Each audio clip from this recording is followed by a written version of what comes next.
ಆತ್ಮೀಯ ಬಳಕೆದಾರರೇ, ಈ ವಿಡಿಯೋನಲ್ಲಿ ನಾವು ನಿಮಗೆ UDID ಕರೆಕ್ಷನ್ಗೆ ಹೇಗೆ ಅಪ್ಲೈ ಮಾಡಬೇಕು ಅಂತ ತಿಳಿಸ್ಕೊಡ್ತೇವೆ.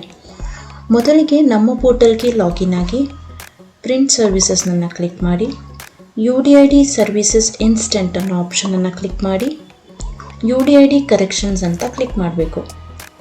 ಇಲ್ಲಿ ನಿಮ್ಮ ಅಪ್ಲಿಕೆಂಟ್ನ UDID ನಂಬರನ್ನು ಎಂಟರ್ ಮಾಡಿ, ನಂತರ ಅವರ ಆಧಾರ್ ನಂಬರನ್ನು ಎಂಟರ್ ಮಾಡಿ, ಇದಾದ ನಂತರ ಅಪ್ಲಿಕೆಂಟ್ನ ಮೊಬೈಲ್ ನಂಬರನ್ನು ಎಂಟರ್ ಮಾಡಿ, ನಂತರ ನಿಮ್ಮ ಅಪ್ಲಿಕೆಂಟ್ನ ಮೇಲ್ ಐಡಿಯನ್ನು ಎಂಟರ್ ಮಾಡಿ, ಇದಾದ ನಂತರ ಡೇಟ್ ಆಫ್ ಬರ್ತನ್ನು ಎಂಟರ್ ಮಾಡಿ, ನಂತರ UDID ಕರೆಕ್ಷನ್ನಲ್ಲಿ ಬಂದು ನಿಮಗೆ ಯಾವ ಕರೆಕ್ಷನ್ ಬೇಕಾಗಿದೆಯೋ ಆ ಆಪ್ಷನನ್ನು ಕ್ಲಿಕ್ ಮಾಡಿ, ನಂತರ ಅಪ್ಲಿಕೆಂಟ್ನ ಆಧಾರ್ನ PDF ಫೈಲನ್ನು ಅಪ್ಲೋಡ್ ಮಾಡಿ, ಇದಾದ ನಂತರ ಸಬ್ಮಿಟ್ ಫಾರ್ಮ್ ಅಂತ ಕೊಡಬೇಕು. ಪ್ರೊಸೀಡ್ ಟು ಸಬ್ಮಿಟ್ ಅಂತ ಕ್ಲಿಕ್ ಮಾಡಿ. ನಿಮಗೆ ವಿದಿನ್ 24 ವರ್ಕಿಂಗ್ ಅವರ್ಸ್ನಲ್ಲಿ ನಿಮ್ಮ ಅಕ್ನಾಲೆಜ್ಮೆಂಟ್ ಇಲ್ಲಿ ಶೋ ಆಗುತ್ತೆ.